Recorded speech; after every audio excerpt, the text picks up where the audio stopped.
आप सभी का अभिवादन। हम स्नातकोत्तर उत्तरार्ध प्रथम प्रश्न पत्र के अंतर्गत काव्य प्रकाश का अध्ययन कर रहे हैं।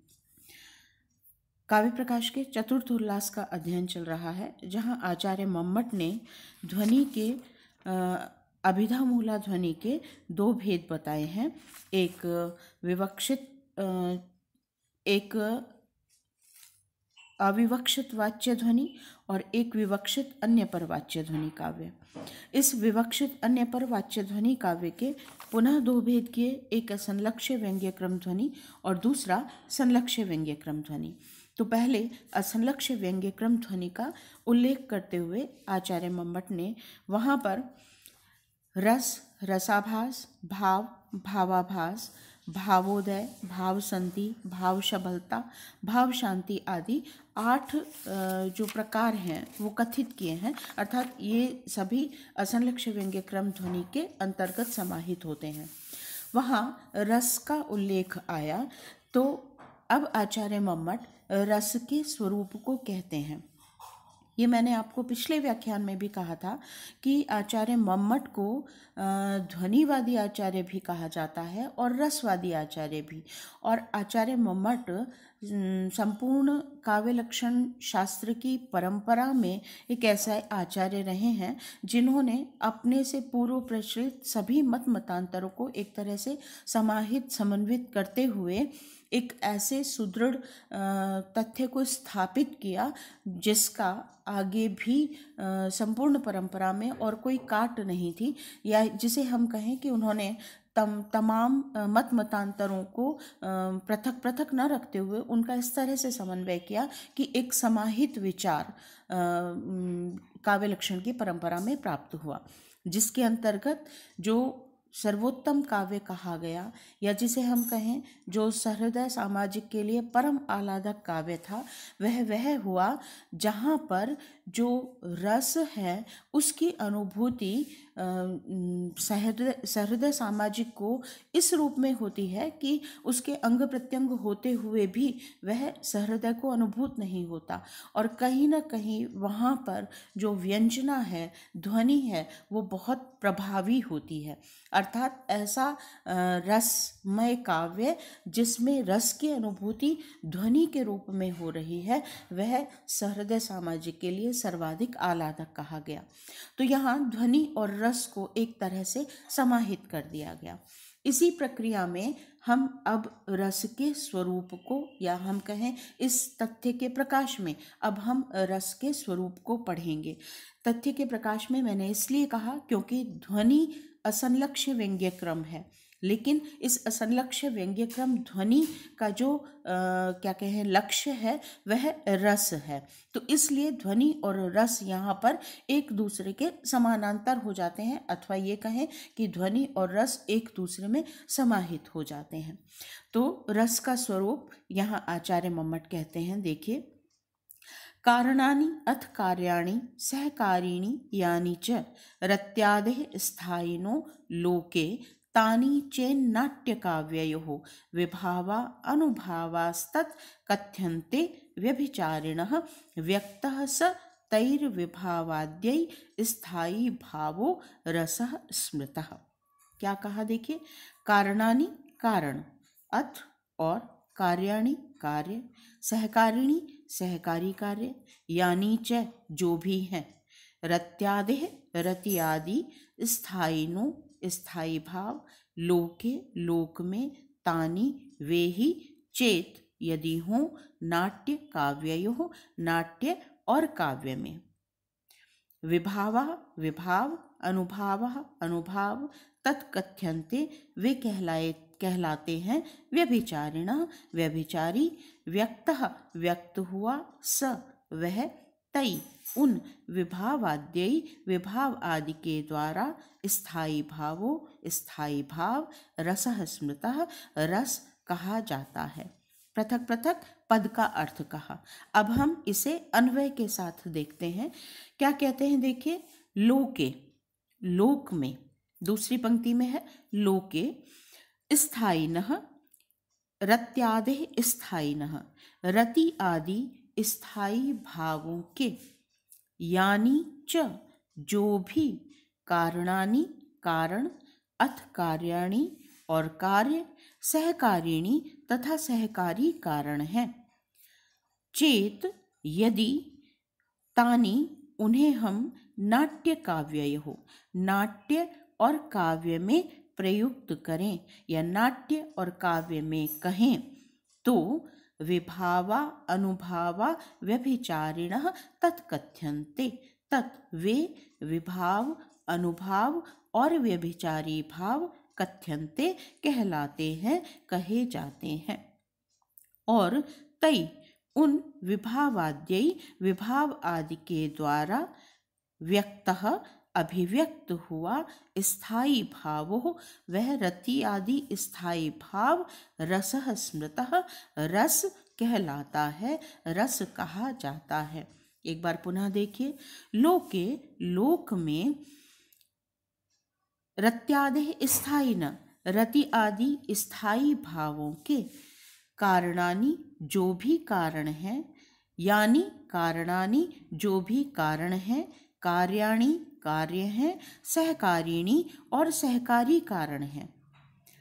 चेत यदि तानि उन्हें हम नाट्य काव्ययोः नाट्य और काव्य में कहें तो तत् वे विभावा अनुभावा विभाव अनुभाव व्यभिचारिणः और व्यभिचारी भाव कथ्यन्ते कहे जाते हैं।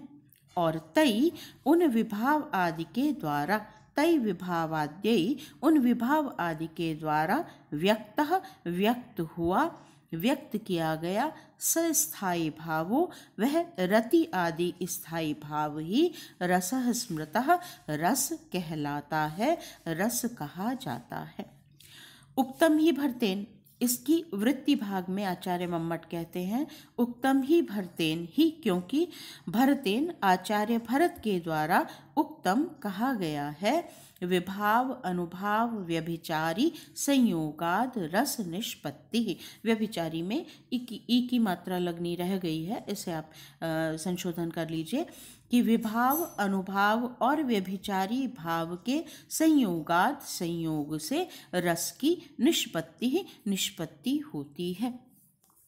अब यहाँ पर देखिए, आचार्य मम्मट ने सीधी सीधी एक मुख्य बात कही कि लोक में और काव्य में जो भाव हैं वे पृथक पृथक नहीं होते हैं, भाव समान ही होते हैं। रति आदि 8 स्थायी भाव कहे गए और कालांतर में उनकी संख्या 9 कर दी गई। आचार्य भरत ने 8 स्थायी भाव कहे, उसमें शांत रस का जो स्थायी भाव निर्वेद है उसे नहीं कहा गया। क्यों? क्योंकि आचार्य भरत ने लिखा नाट्य शास्त्र और निर्वेद या शांत रस अभिनय के लिए बहुत उपयुक्त नहीं कहा गया, अर्थात उसका अभिनय किंचित दुष्कर है, इसलिए उन्होंने नाट्य में 8 ही स्थायी भावों की परिकल्पना की। किंतु कालांतर में शांत को भी रस स्वीकार करते हुए उसके स्थायी भाव निर्वेद को भी शामिल करते हुए नवरस रुचिरा काव्य कहा गया। तो रति श्रृंगार का स्थायी भाव रति, हास्य का स्थायी भाव हास, करुण का स्थायी भाव शोक, रौद्र का स्थायी भाव क्रोध, वीर का स्थायी भाव उत्साह, भयानक का स्थायी भाव भय, घृणा जुगुप्सा जिसे हम कहेंगे रौद्र, जुगुप्सा और विस्मय, आश्चर्य का स्थायी भाव विस्मय। तो ये 8 स्थायी भाव कहे गए, रति, हास, शोक, क्रोध, उत्साह, भय, जुगुप्सा और विस्मय, और निर्वेद शांत का। तो इस तरह से 9 स्थायी भाव हो जाते हैं। और ये माना गया कि ये जो स्थायी भाव हैं ये किसी भी व्यक्ति के हृदय में संस्कार के रूप में विद्यमान रहते हैं। जैसे ही अनुकूल परिस्थिति प्राप्त होती है, जो भी स्थायी भाव है उससे संबद्ध वह उन अन्य कारणों के साथ मिलकर एक भाव को या एक रस को उत्पन्न करता है या अनुभूत करता है तो वह रस में परिवर्तित हो जाता है। अर्थात स्थायी भाव सहृदय सामाजिक के हृदय में स्थायी रूप से विद्यमान रहते हैं और जैसे ही तत् अनुकूल परिस्थिति प्राप्त होती है उस भाव की अनुभूति विशेष रूप से होने लगती है। यदि श्रृंगार के अनुकूल विभाव आदि का या कहें अन्य सहकारी कारणों की प्राप्ति होती है तो जो रति का भाव है वह विशेष रूप से अनुभूत होने लगता है और वह रस में परिणत हो जाता है। यदि लोक में है तो वह प्रेम की अनुभूति देगा, यदि काव्य में है तो वह श्रृंगार रस की अनुभूति देगा। तो मूल बात है कि स्थायी भाव है प्रमुख रूप से वो मनुष्य के हृदय में संस्कार रूप में विद्यमान रहते हैं। अब कहा गया कि जो लोक में किसी भी भाव की अनुभूति के लिए कारण है, कार्य है और सहकारी भाव है। जब हम किसी भाव का अनुभव करते हैं तो वहाँ पर कुछ मूल कारण होता है, कुछ उस मूल कारण से उत्पन्न होने वाला पश्चातवर्ती कारण होता है और कुछ ऐसा भाव होता है जो बार बार आता है जाता है और उस भाव को और अधिक सुदृढ़ कर देता है। यह सामान्य रूप से लोक में होता है।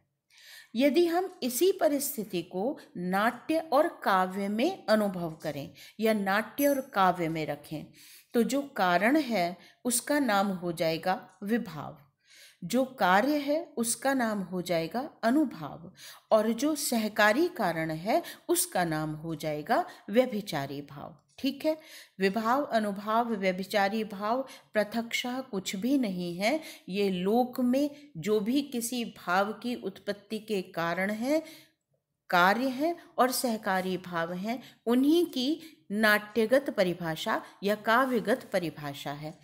काव्यगत पारिभाषिक शब्द है, कारण का पारिभाषिक शब्द है विभाव, कार्य का पारिभाषिक शब्द है अनुभाव और सहकारी कारण का पारिभाषिक शब्द है व्यभिचारी भाव। तो कुल मिलाकर लोक और काव्य में परिस्थिति समान ही होती है। लोक में भी किसी भाव की उत्पत्ति के लिए मुख्यतः मन में या चित्त में एक स्थायी भाव होता है और उसके अनुकूल कारण, कार्य और सहकारी भावों की प्राप्ति होने पर वह विशेष भाव उद्बुद्ध हो जाता है। यही परिस्थिति यदि काव्य में होगी तो काव्य में स्थायी भाव होगा और वह स्थायी भाव कारण रूप विभाव की प्राप्ति होने पर, कार्य रूप अनुभाव की प्राप्ति होने पर और सहकारी रूप व्यभिचारी भाव की प्राप्ति होने पर रस के रूप में उद्बुद्ध हो जाता है, परिणत हो जाता है, अनुभव होने लगता है। तो लोक के कारण, कार्य और सहकारी भाव ही काव्य नाट्य में विभाव, अनुभाव और व्यभिचारी भाव कहे जाते हैं। इन सब का संयोग किसके साथ होता है?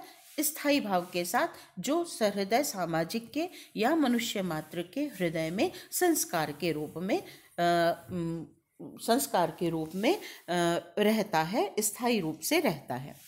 तो उसी बात को कहा कि लोक के जो कारण, कार्य और सहकारी भाव हैं, यदि वे नाट्य और काव्य में होंगे तो विभाव, अनुभाव और व्यभिचारी भाव कहे जाएंगे और उन विभाव आदि के द्वारा जब स्थायी भाव अभिव्यक्ति को प्राप्त होता है, अभिव्यक्त होता है तो वह काव्य और नाट्य में रस की संज्ञा को प्राप्त करता है। यह रस का जो मूल कथन है वह आचार्य मम्मट के द्वारा कहा गया और इसके साथ उन्होंने आचार्य भरत की उस उक्ति का उल्लेख किया जहाँ से इस रस संप्रदाय की उत्पत्ति हम मान सकते हैं या इस रस संप्रदाय का जो प्रारंभिक बिंदु है वो कहा जा सकता है।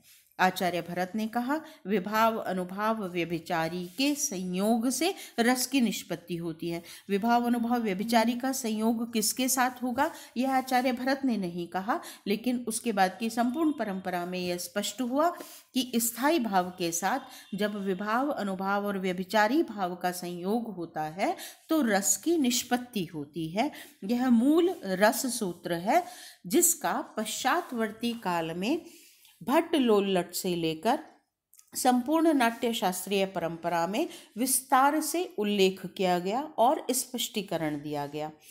इन दो शब्दों को, संयोग और निष्पत्ति, इन दो पदों को आधार बनाकर अनेक आचार्यों के द्वारा रस के स्वरूप का, रस की प्रक्रिया का विस्तार से कथन किया गया, विस्तार से वर्णन किया गया। और यह विस्तृत वर्णन जो है यह प्रायः संपूर्ण काव्य शास्त्रीय परंपरा के ग्रंथों में उपलब्ध होता है। आचार्य मम्मट ने भी इस संयोग और निष्पत्ति पद से दिए जाने वाले मतों का उल्लेख किया है। सबसे पहले आचार्य भट्ट लोल्लट के मत, उसके पश्चात शंकुक का मत, उसके पश्चात भट्टनायक का मत और फिर आचार्य अभिनवगुप्त का मत, जिसे चार मूल बिंदु हम कह सकते हैं जहाँ तक व्याख्यायित होते हुए जो रस है वह अपने संपूर्ण स्वरूप को प्राप्त कर लेता है।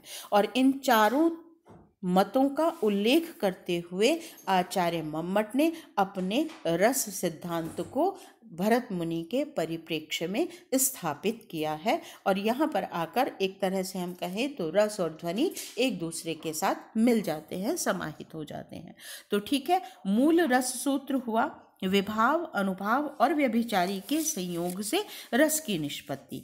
और आचार्य मम्मट ने कहा कि लोक में जो कारण, कार्य और सहकारी भाव हैं, यदि वे ही नाट्य और काव्य में होंगे तो विभाव, अनुभाव और व्यभिचारी भाव कहे जाएंगे। और उन विभाव आदि के द्वारा स्थायी भाव जब व्यक्त होता है तो वह रसः स्मृतः रस कहलाता है। ठीक है, अब हम इसकी जो व्याख्या है या स्पष्टीकरण है उसे हम एक एक पद के हिसाब से देखेंगे, विभाव, अनुभाव, व्यभिचारी भाव और स्थायी भाव के रूप में। तो सबसे पहले आचार्य भरत से रसानुभूति की प्रक्रिया का कथन प्रारंभ होता है। आचार्य भरत ने रस सूत्र देते हुए कहा, विभाव, अनुभाव, व्यभिचारी संयोगात रस निष्पत्ति की विभाव, अनुभाव और संचारी भाव के स्थायी भाव के साथ संयोग से रस की निष्पत्ति होती है। तो सबसे पहले हमें विभावादि को या स्थायी भावादि को जानना चाहिए। तो सबसे पहले हम जानते हैं स्थायी भाव क्या है। प्रत्येक मनुष्य के हृदय में रति, हास, शोक, उत्साह आदि जो 8 भाव मैंने आपको बताए और नवा निर्वेद, ये 9 भाव सुषुप्तावस्था में संस्कार के रूप में विद्यमान रहते हैं और अनुकूलता प्राप्त होने पर ये जागृत हो जाते हैं। मानव के हृदय में स्थायी रूप से रहने के कारण इन भावों को स्थायी भाव कहा जाता है। स्पष्ट है, इन्हें स्थायी भाव की संज्ञा क्यों दी गई है, क्योंकि ये सुषुप्तावस्था में संस्कार के रूप में मनुष्य के हृदय में स्थायी रूप से विद्यमान रहते हैं। ठीक है, रति, हास, शोक, क्रोध, उत्साह, भय, जुगुप्सा और विस्मय, ये 8 मूल भाव कहे गए हैं जिन्हें काव्य में स्थायी भाव कहा गया और बाद में निर्वेद को भी इसमें जोड़कर संख्या 9 कर दी गई। यदि हम इसका मनोवैज्ञानिक विश्लेषण करें तो आप पढ़ सकते हैं मनोविज्ञान में। मनोविज्ञान प्राणियों की मूल प्रवृत्तियों का अनुसंधान करते हुए कुल 14 मूल संवेगों का कथन करता है और इन्हीं संवेगों को हमने रस सूत्र में स्थायी भाव का नाम दिया है। अब हम विभाव को जानते हैं। विभाव क्या है? स्थायी भाव के उद्बोधन के कारण को विभाव कहा गया है।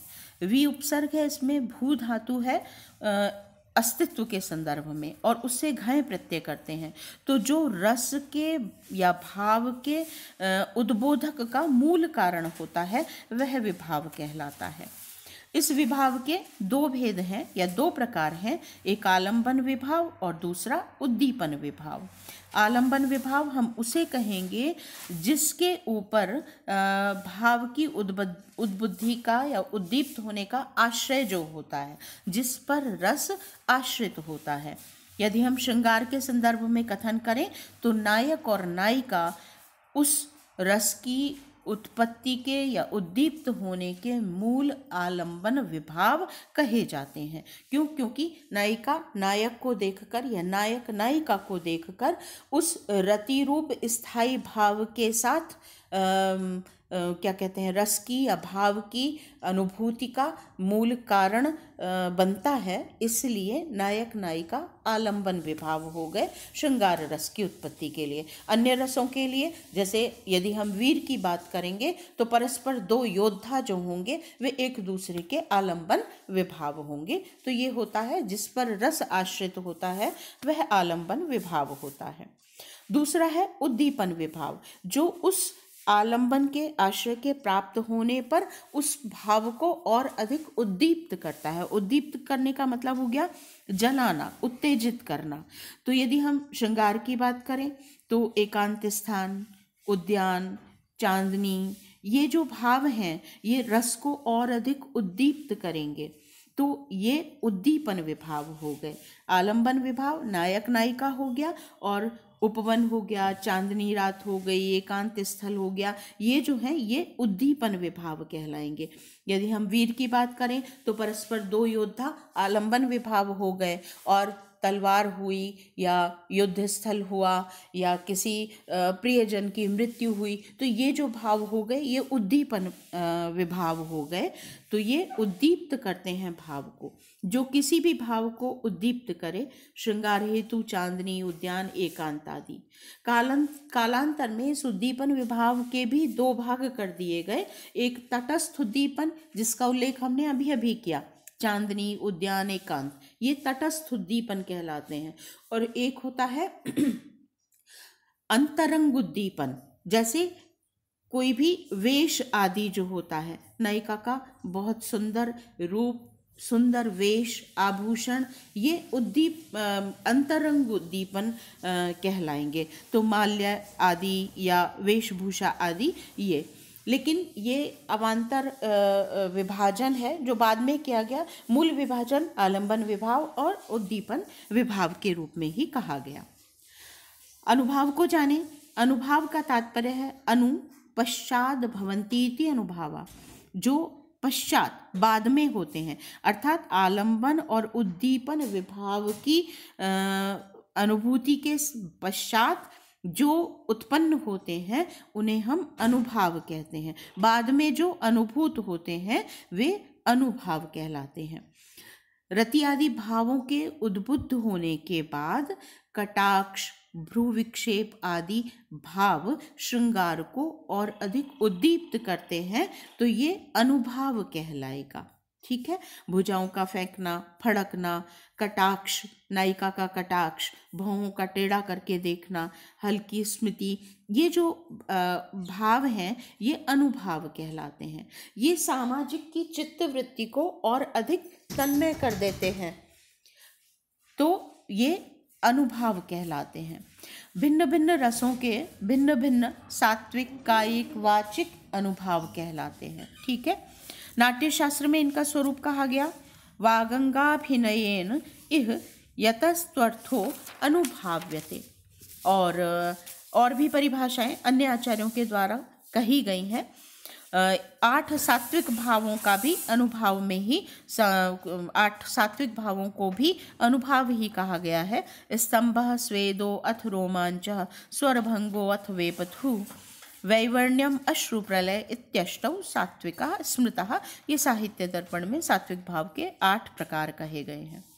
अब व्यभिचारी भाव को जाने। नाट्य शास्त्र में व्यभिचारी भाव की परिभाषा दी है विविधम आभिमुख्येन रसेषु चरन्ति इति व्यभिचारिणः। सामाजिक जो है, सहृदय सामाजिक जो है, उसके हृदय में ये भाव शीघ्रता से उदय और अस्त होते हैं। ये वे भाव हैं जो मनुष्य के हृदय में स्थायी भावों के साथ ही विद्यमान रहते हैं, लेकिन स्थायी भावों जैसे स्थायी नहीं होते, अपितु वे शीघ्रता से जन्म लेते हैं और शीघ्रता से अस्त हो जाते हैं। ठीक है। इसलिए इन्हें क्या कहते हैं, व्यभिचारी भाव कहा गया, या इन्हें व्यभिचारी भाव भी कहा जाता है, इन्हें संचारी भाव भी कहा जाता है, इन्हें सहकारी भाव भी कहा जाता है। ये स्थायी भाव के पोषक होते हैं और उसके अभिव्यंजन में सहायक होते हैं। फिर किसी भी रस के साथ इनका कोई निश्चित संबंध नहीं होता। 33 व्यभिचारी भाव हैं। आवश्यक नहीं है कि 33 में से 8 को हम नियत करें ये श्रृंगार के साथ होते हैं, ये 7 भाव वीर के साथ होते हैं। कोई सा भी भाव किसी भी रस की के पोषण में, उसके अभिव्यंजन में सहायक हो सकता है। जैसे चिंता, चिंता श्रृंगार की का सहायक भी हो सकता है, चिंता वीर का सहायक भी हो सकता है। किसी भी रस के साथ कभी भी इनकी उत्पत्ति हो जाती है और वे हाथ के हाथ अस्त भी हो जाते हैं। तो नियत संबंध न होने के कारण, किसी भी रस के साथ इनका नियत संबंध न होने के कारण ही इन्हें व्यभिचारी भाव कहा जाता है। क्योंकि ये स्थायी भाव के पोषण और अभिव्यंजन के साथ रस की उत्पत्ति में, अनुभूति में सहायक होते हैं, इसलिए ये सहकारी भाव भी कहे जाते हैं। और क्योंकि ये सभी रसों में समान रूप से सर्वत्र संचरण करते हैं या मनुष्य के हृदय में निर्बाध संचरण करते हैं, इसलिए इन्हें हम संचारी भाव भी कहते हैं। तो ये वे भाव हैं जो पुनः पुनः आकर भाव को, रस को स्पष्ट करते हैं, पुष्ट करते हैं और अनुभूति के योग्य बनाते हैं, इसलिए इन्हें व्यभिचारी भाव या संचारी भाव कहा जाता है। आचार्य मम्मट ने इनकी संख्या 33 कही है। तो अब एक बार संक्षेप में हम आचार्य मम्मट ने जो रस का स्वरूप कहा है उसे हम देखें। तो आचार्य मम्मट ने कहा, नायिका को देखकर नायक के हृदय में या नायक को देखकर नायिका के हृदय में जो पूर्व में ही संस्कार रूप में स्थायी भाव रति उसके हृदय में विराजमान है, विद्यमान है, उस रति का अंकुरण हो जाता है। तत्पश्चात उद्यान, चंद्र, चांदनी, निशा, एकांत स्थान आदि उद्दीपक विभाव जो हैं उनसे वह स्थायी भाव या रति उद्दीप्त हो जाता है। फिर रति आदि जब उद्दीप्त हो जाते हैं तो नायक के हृदय में रोमांच, वेपथु, स्वरभंग आदि अनुभाव उत्पन्न होते हैं। नायिका कटाक्ष, भुजाक्षेप आदि अनुभावों को अनुभूत करती है, उत्पन्न करती है या प्रदर्शित करती है। तो नायक के हृदय में जो रति आदि भाव हैं वे और अधिक उद्बुद्ध हो जाते हैं, प्रकाशित हो जाते हैं। फिर उसके बाद लज्जा है, हास है, चिंता है, इस तरह का जो भाव है वह पुनः पुनः आता है, जाता है और वह उस रति को या श्रृंगार को, रति को और अधिक पुष्ट करके, अभिव्यंजित करके रस के रूप में परिणत कर देता है और श्रृंगार की अनुभूति होती है। यह आचार्य मम्मट के अनुसार रस की प्रक्रिया है। अब इसके अगले व्याख्यान में हम आचार्य भट्ट लोल्लट ने जो रस सूत्र का स्पष्टीकरण दिया है या रस सूत्र की व्याख्या की है उसका हम अध्ययन करेंगे। आज के लिए इतना ही। धन्यवाद।